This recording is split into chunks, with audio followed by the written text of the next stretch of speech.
This train is bound for Uttara North. রাজধানীর লাখ মানুষের আস্থার প্রতীক মেট্রো রেল। প্রতিদিন প্রায় 4 লাখ যাত্রী বহন করা এই আধুনিক গণপরিবহন নিয়ে এবার সামনে এসেছে উদ্বেগজনক তথ্য। উদ্বোধনের মাত্র 3 বছরের মাথায় স্বাধীন নিরাপত্তা অডিটে এমন সব ত্রুটি ধরা পড়েছে যা শুধু যাত্রীদের নিরাপত্তাই নয়, পুরো ব্যবস্থার দীর্ঘমেয়াদী স্থায়িত্ব নিয়েও বড় প্রশ্ন তুলেছে। নোভা এলইডি টিভি, ঝকঝকে ছবি, নিখুঁত শব্দ, 5 বছরের ওয়ারেন্টি। নোভা মানি সঠিক মান, নিশ্চিত সেবা। নিরাপত্তা অডিটে দেখা গেছে পরিদর্শন করা বেয়ারিং প্যাডের মধ্যে 730টি অর্থাৎ 23%-এরও বেশি ত্রুটিপূর্ণ। শুধু তাই নয়, বিভিন্ন পিয়ার হেড, কংক্রিট বেস ও গার্ডারে ফাটল, মরিচা ধরার রেল লাইন, যন্ত্রাংশের ক্ষয় এবং বিদ্যুৎ সরবরাহ ব্যবস্থায় নিয়মিত স্পার্কিংয়ের মতো ঝুঁকিও শনাক্ত হয়েছে। বিশেষজ্ঞদের মতে এসব ত্রুটির কারণেই ট্রেনে বাড়ছে কম্পন ও ঝাঁকুনি, কমে যাচ্ছে যাত্রী স্বাচ্ছন্দ্য।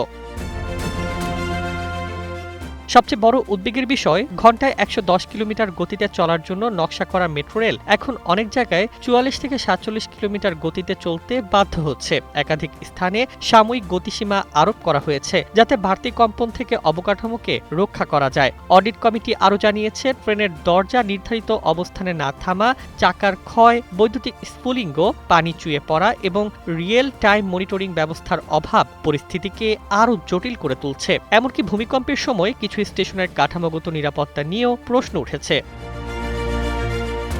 বুয়েটের অধ্যাপক ডক্টর শামসুল হক সতর্ক করে বলেছেন, এত অল্প সময়ে বেয়ারিং প্যাড সরে যাওয়া বা নিচে পড়ে যাওয়ার ঘটনা বিশ্বজুড়েই বিরল। তার মতে, বর্তমানে গতি কমানো ও ব্র্যাকেট বসানোর মতো পদক্ষেপগুলো কেবল সাময়িক সমাধান। স্থায়ীভাবে ঝুঁকি দূর করতে প্রয়োজন বড় ধরনের সংস্কার।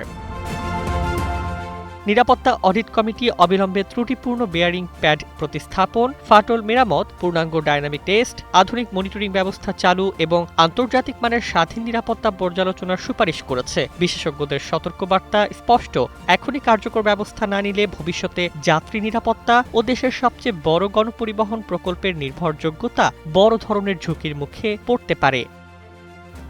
News desk, 21 television.